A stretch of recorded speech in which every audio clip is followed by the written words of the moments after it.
Buenas tardes, chiquillos. Vamos a continuar.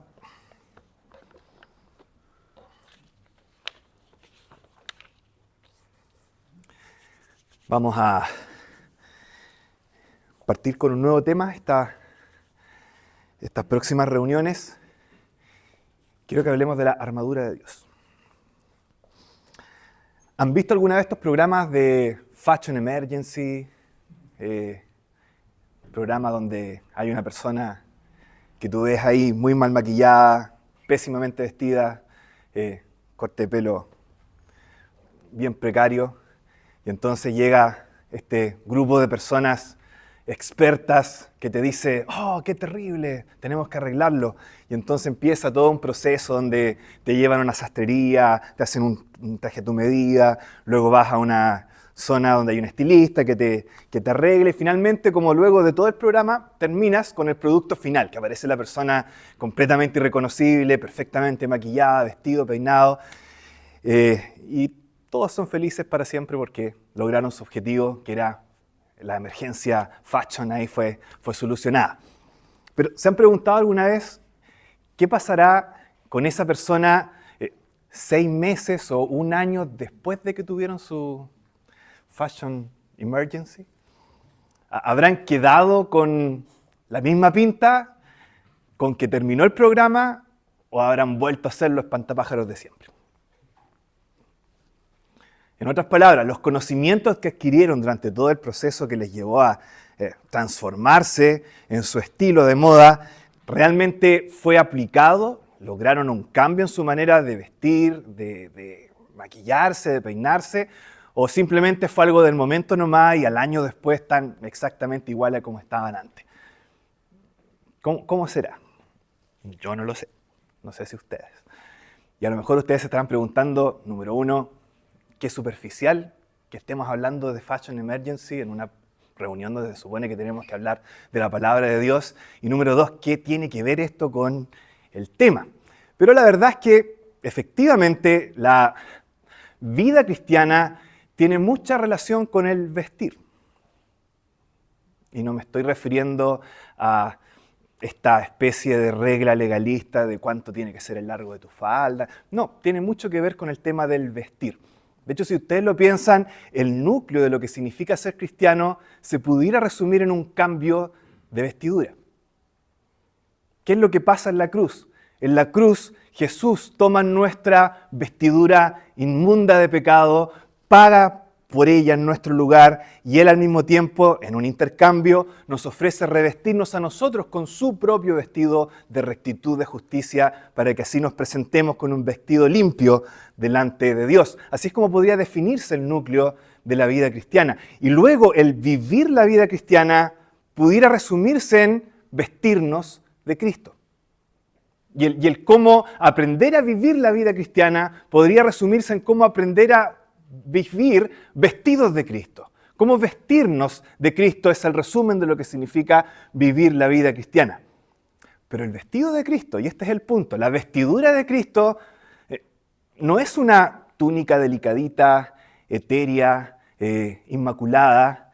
El vestido de Cristo, la vestidura de Cristo es una armadura. Y de eso vamos a hablar, la armadura de Cristo, la armadura de Dios. Y para eso entonces quiero que me inviten. Yo los voy a invitar a ustedes a leer en Efesios capítulo 6. Efesios capítulo 6, y vamos a comenzar leyendo en el versículo 11. Efesios capítulo 6, versículo 11. Dice así la palabra de Dios. Vestíos de toda la armadura de Dios para que podáis estar firmes contra las acechanzas del diablo. Porque no tenemos lucha contra sangre y carne, sino contra principados, contra potestades, contra los gobernadores de las tinieblas de este siglo, contra huestes espirituales de maldad en las regiones celestes. Por tanto, tomad toda la armadura de Dios para que podáis resistir en el día malo y habiendo acabado todo, estar firmes. Hasta aquí vamos a leer. Luego de este versículo que les acabo de mostrar, se pasa a describir cada pieza de esta armadura y eso es lo que vamos a empezar a hacer a contar de la próxima reunión en adelante. Vamos a ir pieza a pieza viendo de qué se trata cada pieza de la armadura y cómo esto, por supuesto, nos afecta a nosotros y nos enseña a vivir la vida cristiana.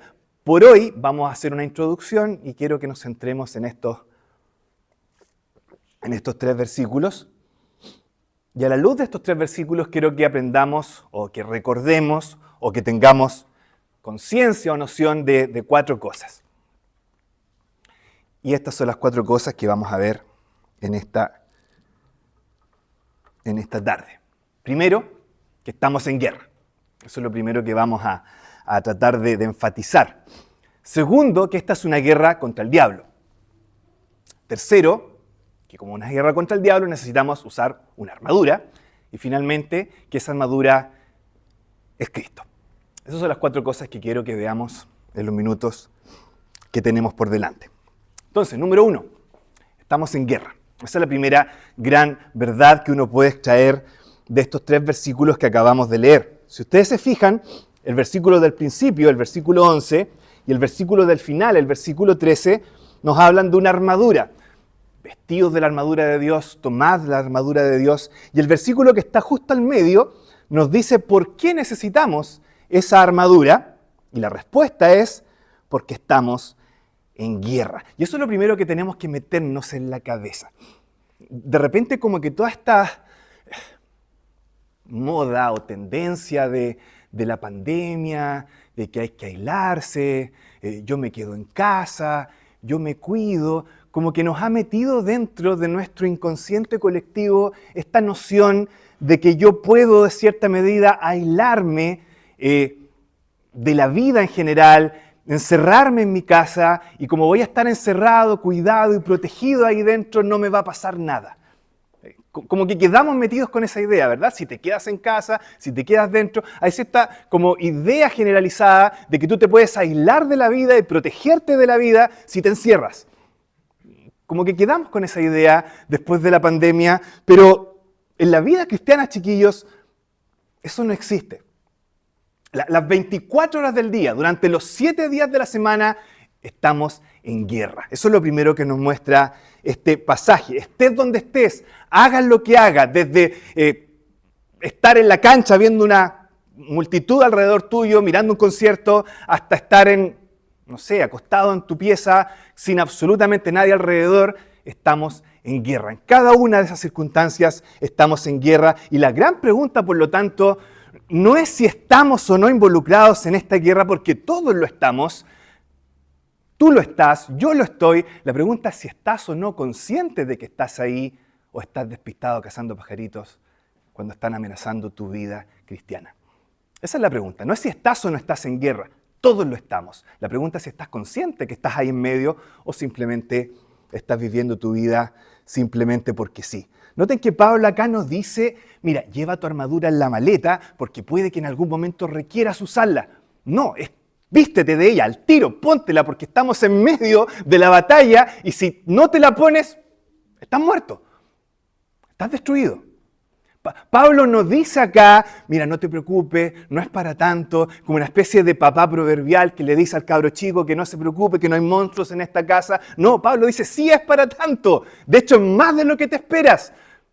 Prepárate, ten noción de que estamos en guerra. Más te vale que estés preparado. Una de las mejores estrategias para fracasar en la vida cristiana, ¿saben cuál es? ¿Quieren fracasar ustedes en su vida cristiana? Les voy a dar una de las mejores estrategias para fracasar en su vida cristiana. No pesquen esto de la guerra. La mejor manera de fracasar en sus vidas cristianas es que no estén ni ahí con esto de una guerra espiritual, de la guerra, que estamos en una guerra al momento en que somos creyentes. Piensen en un momento cómo era nuestra vida al principio, cuando recién nos convertimos. Estábamos pero llenos de energía, era una cuestión que era impresionante, completamente como deseosos, con hambre de hacer cosas, de programarte para batallar en contra de ciertos hábitos que tú veías en tu vida que estaban mal, y me voy a levantar temprano y voy a batallar en contra de este hábito, contra esta costumbre que tengo, que no me gusta, que está en contra de la voluntad de Dios. Me voy a poner las pilas para orar al Señor todos los días, leer la Biblia, no dejar de congregarme. Así es como vivimos al principio, ¿verdad? Estamos todos emocionadísimos. Eso es una actitud de guerra. Estamos en pie de guerra. Energía, ánimo, tino, le ponemos bueno. Pero pasa el tiempo, ¿verdad? Y cuando pasa el tiempo, el pecado empieza a hacer lo suyo. Y el pecado es como un narcótico, el pecado es como un clonazepam. Es algo que te tomas y que te deja dormido. Es algo que te tomas y te hace como pensar que todo esto no es para tanto. El pecado te dice, no partas al tiro, déjalo para mañana, pero hoy día te puedes relajar. El pecado te dice, mira, mándale un WhatsApp al cielo diciendo que estás enfermo, total, mañana le presentas a Dios una licencia y puedes justificar tu día de relajo en el día de hoy. El pecado te dice, esto no es tanto como una guerra, esto es más bien como un trabajo fome. La vida cristiana es más como un trabajo fome, no es como una guerra, es más como un hobby que puedes practicar cuando tengas un tiempo libre, los fines de semana. No es una guerra. Y esa mentalidad es letal. Si tú quieres fracasar en tu vida cristiana, ten esa mentalidad. No es para tanto, dejémoslo para mañana, hoy día me puedo relajar, otro día me lo tomo en serio, ahora no es tanto. Entonces, ¿cómo es tu vida cristiana? ¿A qué se parece tu vida cristiana? ¿Es más como un trabajo fome? ¿Es más como un hobby que practicas cuando tienes tiempo? Es una guerra en la que tu vida depende de un hilo cada minuto, por muy cotidiano que parezca ese minuto. Pensemos en la obediencia. ¿Cómo obedeces cuando Dios manda ciertas cosas en su palabra? ¿Se parece tu obediencia precisamente a cuando un comandante le da la orden a alguien que está subordinado? ¿O se parece más bien a cuando un filósofo intenta convencer a su discípulo? ¿Cómo te toman los mandamientos de Dios? ¿Los obedeces simplemente porque Dios lo está mandando y tengo que hacerlo? ¿O esperas ser convencido? A ver, Dios, explícame por qué me estás mandando esto que me estás mandando. Dime cuáles son las razones por las que tengo que hacer esto. Y mira, voy a pensarlo. Si realmente me convences, puede que lo ponga en práctica. Si realmente me conviene ponerlo en práctica, puede que te obedezca. Pero si no me convences, no te esperes que yo voy a obedecerte. ¿Esa es nuestra actitud? ¿O es obedecer simplemente? Porque si esa es tu actitud, la de esperar ser convencido para poder obedecer, estás demostrando que tu vida no funciona como una guerra. Y Dios no es tu Señor. Si tu vida se manifiesta esta idea de que tú vas a ver si es que los mandamientos te convencen o no, y luego los que te convenzan los pondrás en práctica y los que no te convenzan no los pondrás en práctica, estás demostrando quién es el verdadero Señor en tu vida. ¿Quién es el verdadero comandante en jefe? Y no es Dios, eres tú mismo. Tú eres el que decide si vas a obedecer o no. Tú eres tu propio Señor, tú eres tu propio comandante, no Dios. Dios será tu coach, Dios será tu entrenador, Dios será tu animador motivacional quizás, pero no es tu Señor, es tu ayudante. No estás en guerra, estás más bien en un trabajo fome. Esto no es una batalla, esto es más bien como un contrato. Y tienes en cualquier momento tu derecho a renunciar. Pero la vida cristiana es una guerra. Y en la guerra no puedes renunciar. En la guerra no puedes extender una licencia diciendo que no te vas a presentar a la batalla el día de hoy. El enemigo no te va a esperar porque te duele la guatita para atacarte más adelante. No, si te duele la guata, mejor todavía porque te va a destruir. Estás en una guerra. Y eso a veces no lo consideramos, ¿verdad? En una guerra no puedes esperar que te den las explicaciones de por qué vas a hacer algo antes de obedecer. No, si te dan una orden, no hay tiempo para hacerte entender las razones. Tienes que obedecer y si no lo haces, tu vida corre peligro y la vida de tus compañeros también, porque no estás haciendo lo que te mandan que hagas. En una guerra no puedes renunciar. En una guerra no puedes cuestionar las órdenes de lo que viene más arriba. En una guerra no te puedes quedar dormido. Si uno se duerme, está perdido. Si uno está despistado, está perdido. La alerta y la vigilancia son críticos. Dicho en buen chileno, hay que ser más Vivaldi y menos Pavarotti. Siempre atento, nunca inatento. Siempre listos, nunca illistos, dijo una profunda pensadora por ahí una vez, porque si te pillan pajareando, vas a terminar muerto más temprano que tarde. Entonces, ¿cómo es tu vida cristiana? ¿A qué se parece tu vida cristiana? ¿Es realmente como una guerra, como lo que está mostrando Pablo acá? ¿Tienes una vida consciente de que así es como hay que vivir? ¿O ha existido este clonazepam, este narcótico, con el paso de los meses y de los años, que te ha convencido de que en realidad esto no es para tanto, que te puedes dejar llevar por la corriente, porque total igual, después al final te vas a ir al cielo? ¿Esa es tu manera de pensar actualmente? Aquí dice Pablo, estamos en guerra. Esa es la primera realidad. Un hermano una vez decía lo siguiente: estar debajo de un paraguas no frena la lluvia, solo impide que la lluvia te frene a ti. Si no hay viento, obviamente, porque si no te da vuelta el paraguas. Pero la idea se entiende, ¿verdad?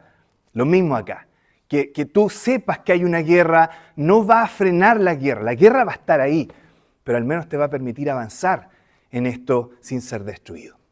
Y eso es lo primero que tenemos en este pasaje. Estamos en guerra.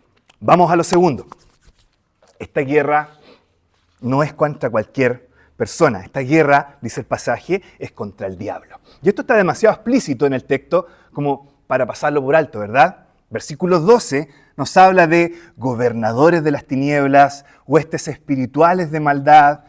Y el versículo 11 resume todo al final de manera absolutamente clara, ¿cierto? Esta guerra tiene que ver con las acechanzas del diablo. La guerra es contra el diablo. Más claro no puede estar. Pero fíjense bien, es contra sus acechanzas. No es contra el diablo de manera abierta, oponiéndose, mostrándose, hola, soy el diablo y vengo. No, es contra acechanzas, es contra artimañas, es contra trampas. Esta es una guerra de trampas, una guerra donde tú no sabes que estás en guerra precisamente. Y en ese terreno, en el terreno de la trampa, si esto es contra el diablo, estamos cloteados, no tenemos caso. No hay forma de que seamos mejores que Satanás en este estilo de guerra que es de trampas. Piénsalo. Su nombre es el engañador. ¿Cómo vamos a ganarle a alguien que se llama el engañador en ese territorio? Es alguien que tiene por lo menos, fíjense, por lo menos 6.000 años más de tú que experiencia, engañando y haciendo trampas. ¿Qué vamos a hacer? Alguien que ha tomado gente con mucha más fuerza de voluntad que tú, con mucha más cercanía a Dios que tú, con un corazón mucho más autocontrolado que el tuyo, y lo ha hecho caer así. ¿Qué nos queda a nosotros? ¿Qué te queda a ti? O sea, si tomó a aquella persona que era considerada el amigo de Dios, Abraham, y lo hizo caer, ¿qué me queda a mí? Si tomó a aquel que era un hombre según el corazón de Dios, como David, y lo hizo caer así, ¿qué me queda a mí?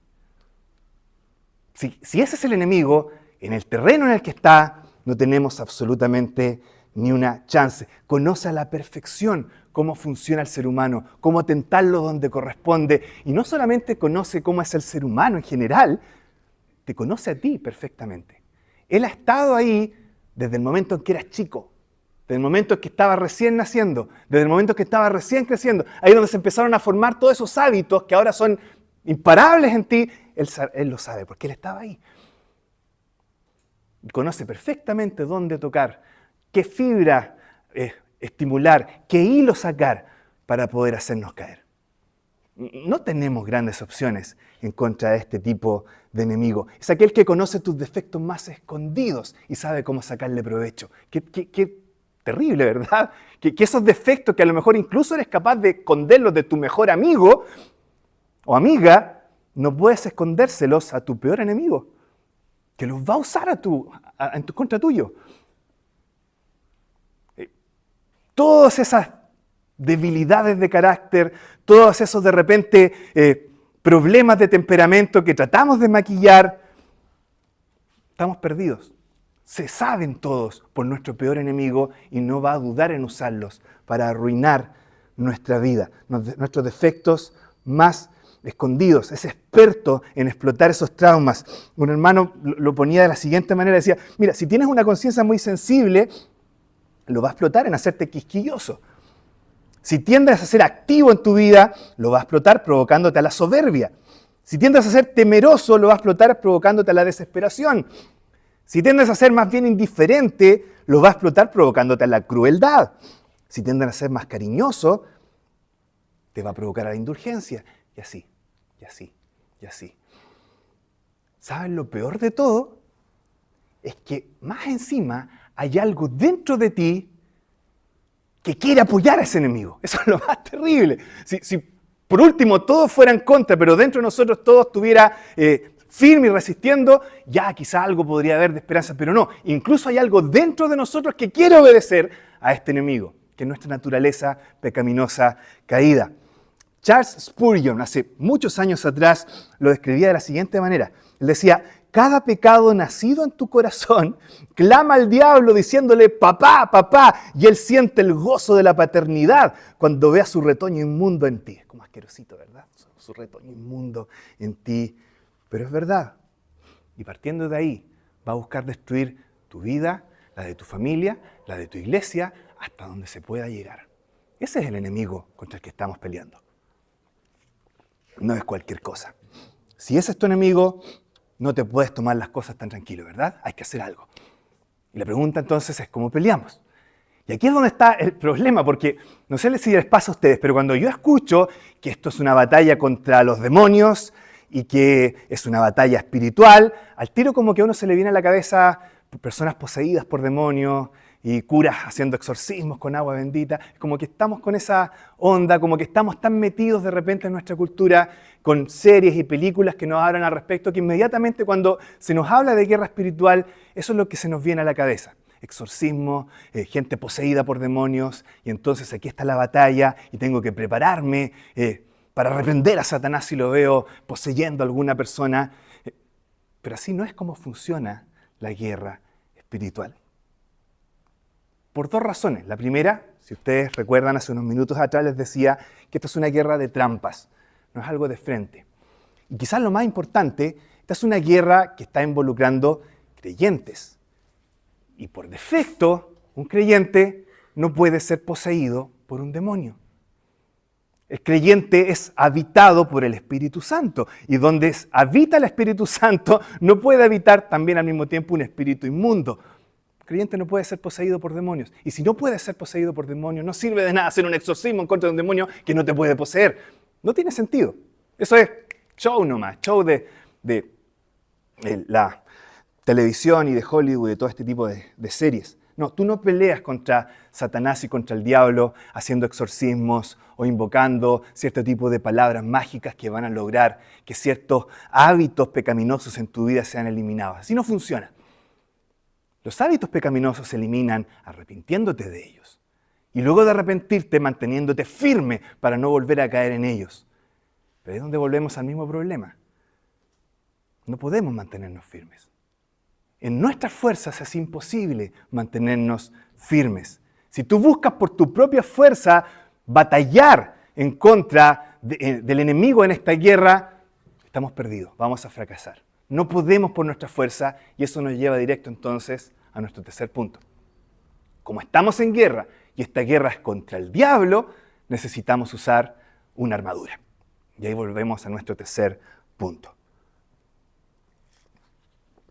Así parte el pasaje, después de todo, ¿verdad? El versículo 11 parte con un imperativo. Vestidos, vístanse de toda la armadura de Dios. Y luego el versículo 13 también termina de la misma manera. Tomad toda la armadura de Dios. ¿Por qué? Porque debido a todo lo que ya hemos visto, no hay otra manera de sobrevivir. Necesitamos una armadura. Ahora, fíjense en lo siguiente. Por un lado, somos nosotros los que tenemos que hacer algo, ¿no es cierto? Tomen la armadura, vístanse de ellas. Se nos está llamando a actuar, ¿no es cierto? Hay que hacer algo, hay que tomar una armadura, hay que vestirse de ella. Hay una parte activa que va desde nosotros actuando para hacer ciertas cosas. Hay una parte activa. Pero por otro lado, fíjense que esta armadura no es nuestra armadura, es la armadura de Dios. Entonces no se trata de que yo me fabrique mi armadura y me la coloque es que necesito hacer algo, colocarme la armadura, pero hay algo que Dios tiene que hacer por mí, que es entregarme esa armadura. ¿Se dan cuenta? Hay una parte activa que yo tengo que hacer, pero también hay una parte pasiva que tengo que dejar que Dios haga en mí. Y esta mezcla es súper, súper importante y no podemos dejarla de lado.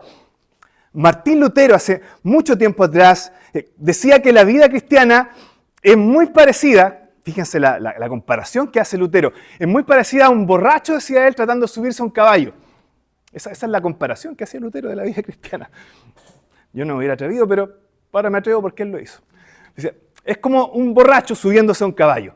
¿Qué hace un borracho subiéndose a un caballo? Tiene que subirse y como va tendiendo a caerse para allá, hace toda la fuerza para acá para no caerse para allá, pero como hace tanta fuerza para acá, termina yéndose para el otro lado. Entonces, ¿cómo mantiene el equilibrio? Es súper difícil, porque o te vas para un lado o te vas para el otro y ahí estás. Y en la vida cristiana están precisamente esos dos extremos y hay que mantener un equilibrio. ¿Cuáles son esos dos extremos? Un extremo es el llamado pietismo.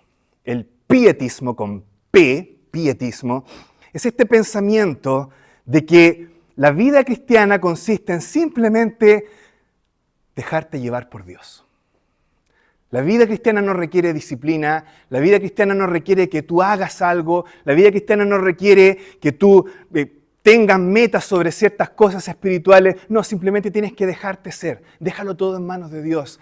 Él hará. Espera en Él. Y hay versículos que a lo mejor pueden ser usados. Let go and let God, dicen los gringos para el que entiende. Y entonces la idea de esta corriente es que tú no tienes que hacer absolutamente nada, simplemente tienes que dejarte llevar y permitir que Dios haga todo en tu vida. Eso es pietismo. Y eso es un extremo al que no tenemos que llegar.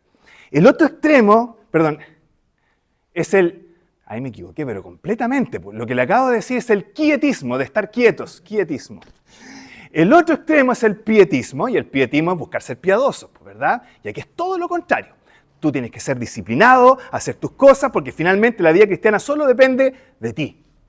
Tú eres el dueño y el que decide en última instancia si la vida cristiana tuya va a ser un éxito o va a ser un fracaso. Y enfatizas tanto el tema de disciplinarte y hacer cosas y hacer todo de manera correcta que finalmente no hay espacio para que Dios actúe en tu vida. Y ahí están esos dos extremos. Y tendemos a caer en uno de los dos.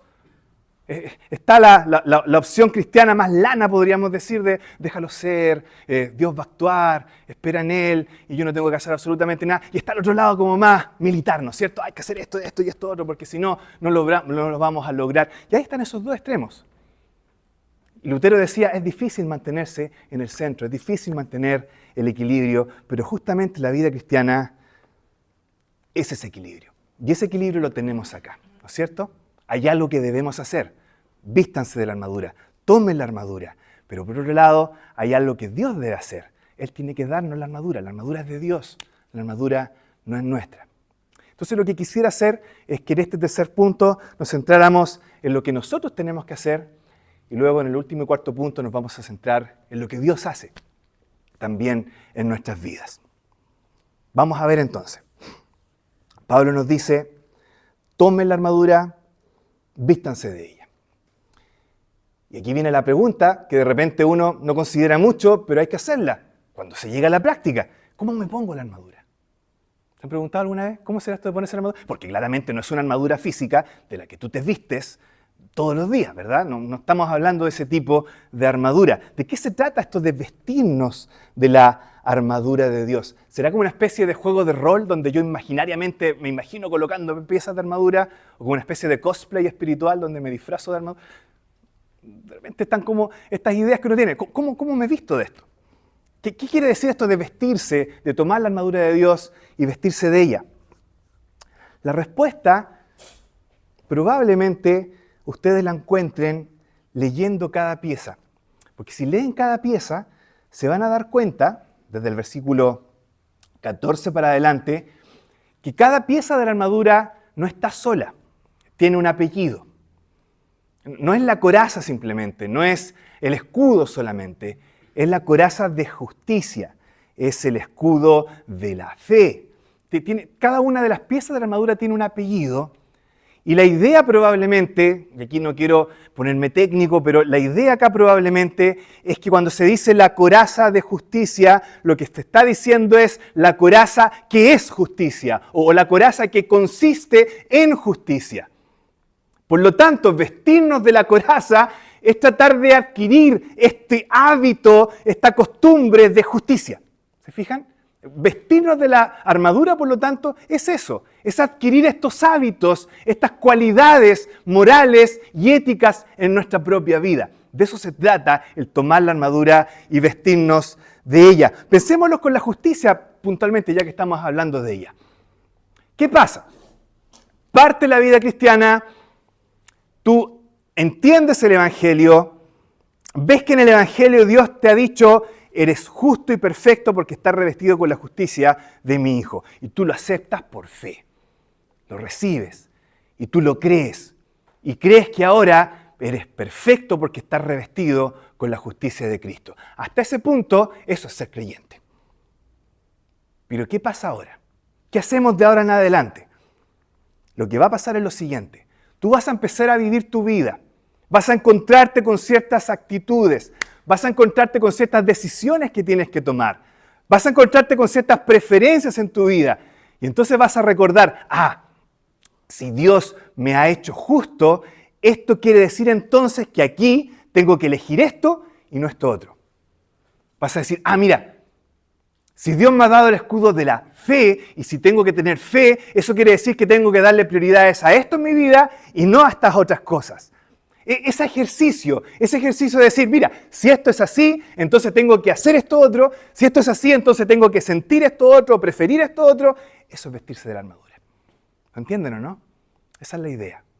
Hay ciertas cualidades, ciertas actitudes, ciertas cosas que Dios dice que son ciertas de nosotros.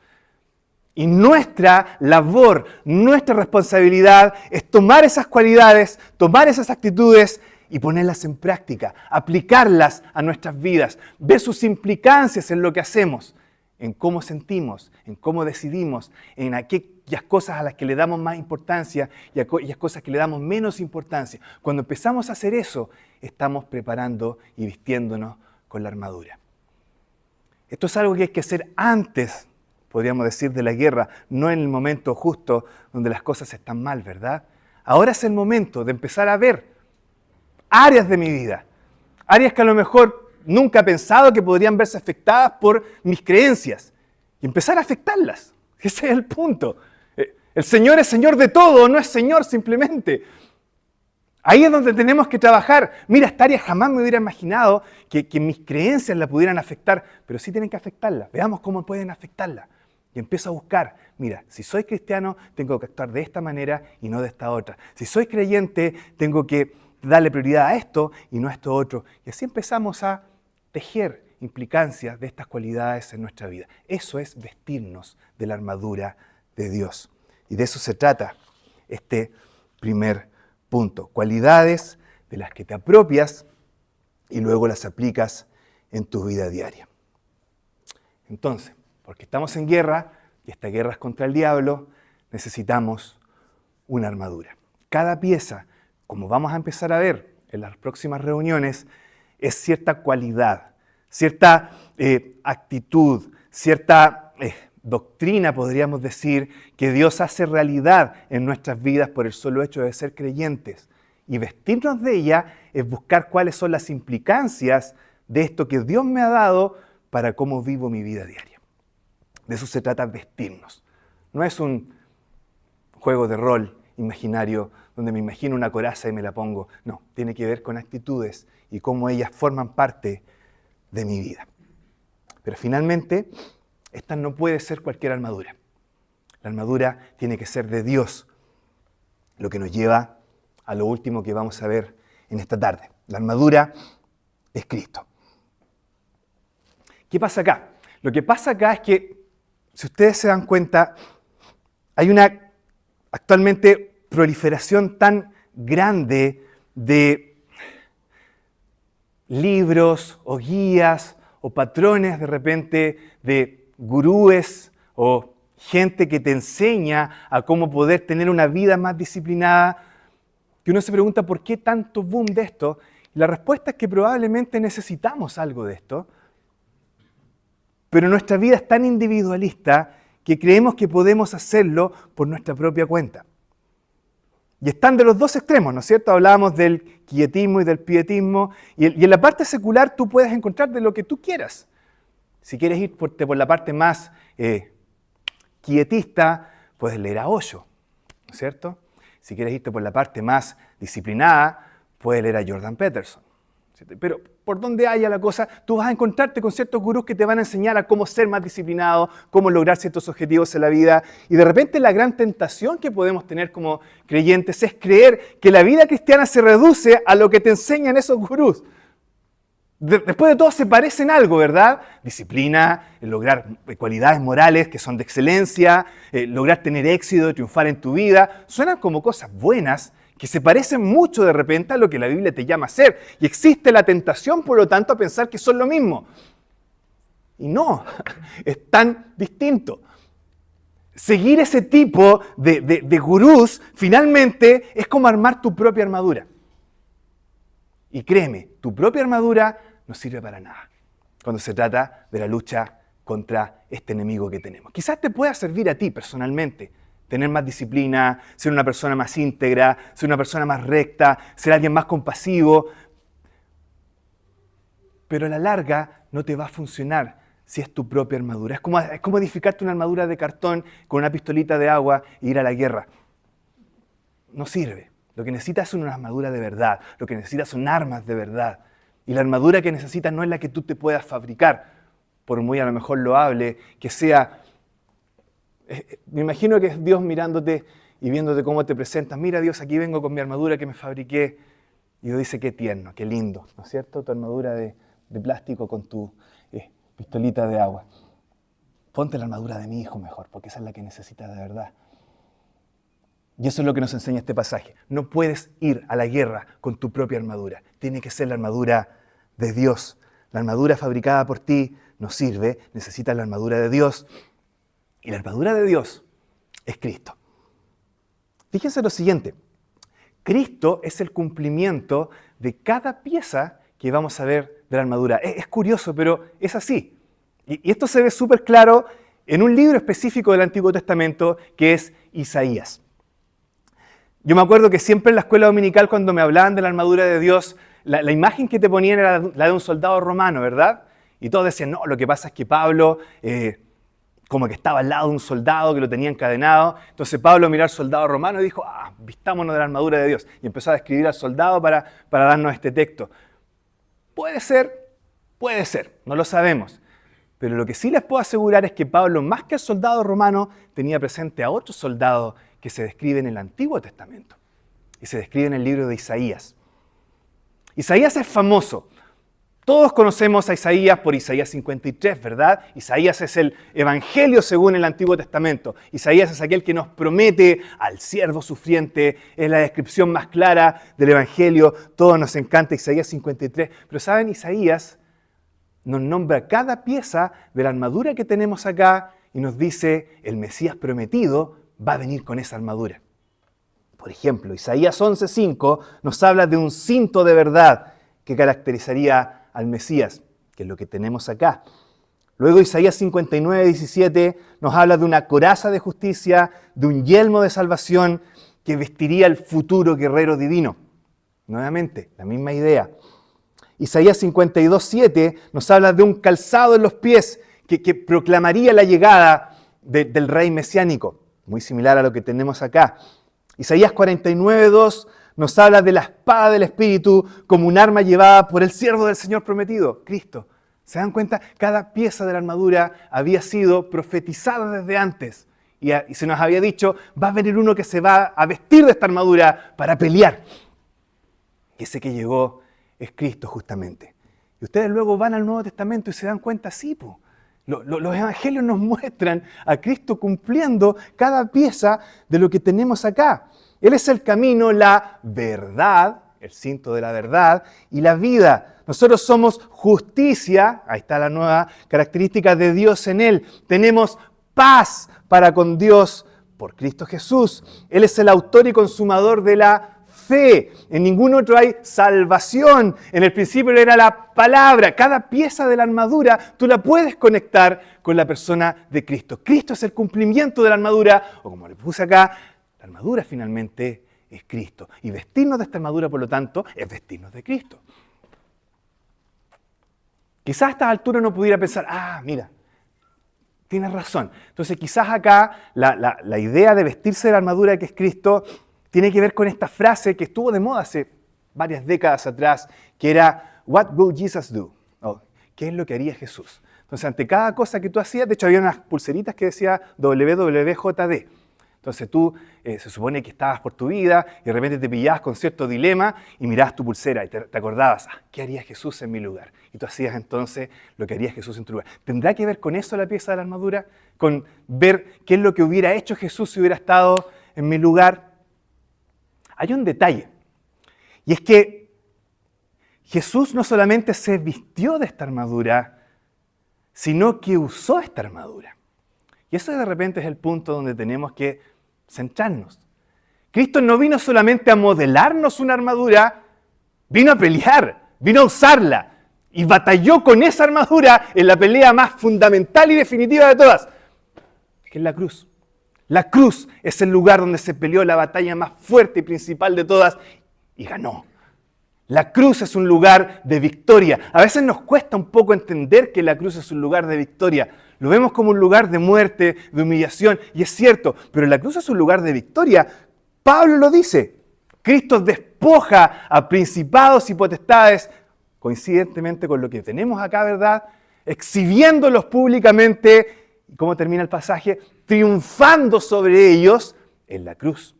La cruz es un lugar de triunfo. La cruz es un lugar de victoria. La cruz es el lugar donde la armadura vestida por el Salvador fue usada para derrotar a este enemigo del que les hablaba recién. Me encanta Spurgeon, precisamente por estas descripciones que él hace. Fíjense, de hecho la anoté acá, cómo describe la batalla de la cruz Spurgeon. Dice, en lo alto del Calvario va a ser librada una espantosa batalla por la eternidad. Al principio el Hijo de Dios permite que las filas enemigas avancen por encima de él, con una frialdad tan severa y calculada que no malgasta ni un pensamiento para gritar o para hablar. Pero al final escuchamos, consumado es. ¿Y dónde están los enemigos? Todos muertos. Satanás con la cabeza sangrante y destrozada, la serpiente toda molida, arrastrándose y retorciéndose en una horrenda miseria. Eso es lo que pasó en la cruz. El triunfador, el rey, el conquistador, no solamente se vistió de la armadura y la modeló para nosotros, él la utilizó. Por lo tanto, la pregunta que nos hacemos no es ¿qué haría Jesús en mi lugar? Más exactamente, la pregunta que nos hacemos es ¿qué fue lo que hizo Jesús en nuestro lugar? Y a la luz de eso es donde actuamos. Chiquillos, este es el punto importante que quiero que les quede hoy día, y es el siguiente. En esta pelea, tú no estás peleando para la victoria, tú estás peleando desde la victoria. Metámonos eso en la cabeza. No estás peleando para la victoria, estás peleando desde la victoria. La victoria ya está ganada, ya está vencida, el enemigo ya está vencido.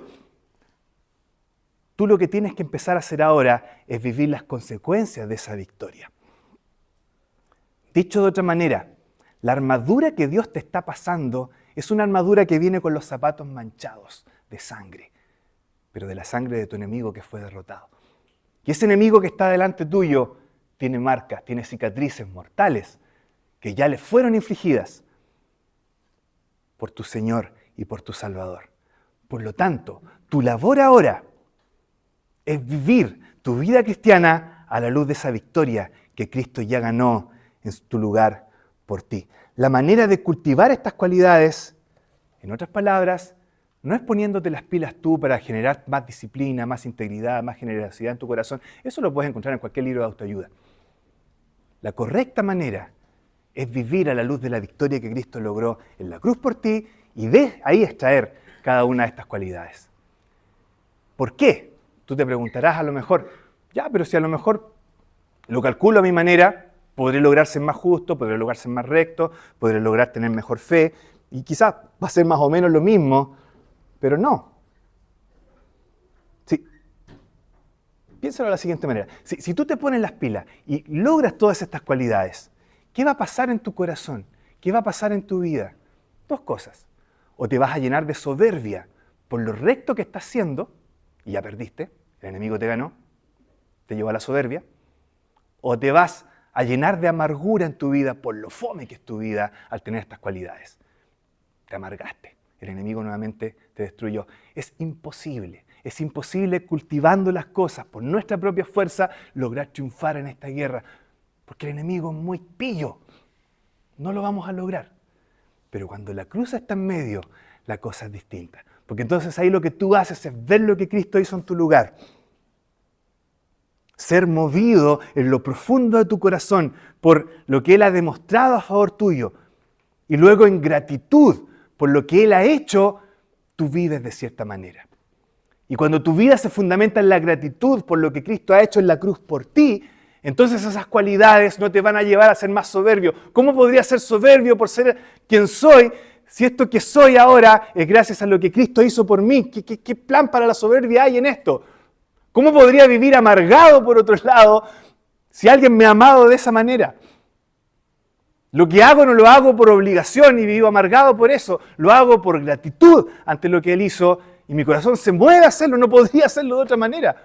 ¿Se dan cuenta? Es muy distinto vestirnos de nuestra propia armadura que vestirnos de la armadura de Cristo. Y eso es lo que vamos a ir viendo en cada una de las piezas que iremos revisando a medida que avancemos durante las siguientes reuniones. Eso es vestirte de la armadura